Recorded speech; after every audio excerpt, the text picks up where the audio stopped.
ജീവിതം പരീക്ഷയെന്ന നേരറിഞ്ഞു പുഞ്ചിരിച്ച് ഉള്ളിൽ ആശിച്ചൊരുന്നമെത്തണം. കണ്ണീരില്ലാത്ത നാളിലെത്തണം.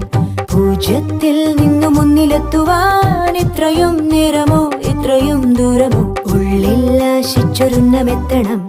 കണ്ണീരില്ലാത്ത നാളിലെത്തണം. പൂജ്യത്തിൽ നിന്നു മുന്നിലെത്തുവാൻ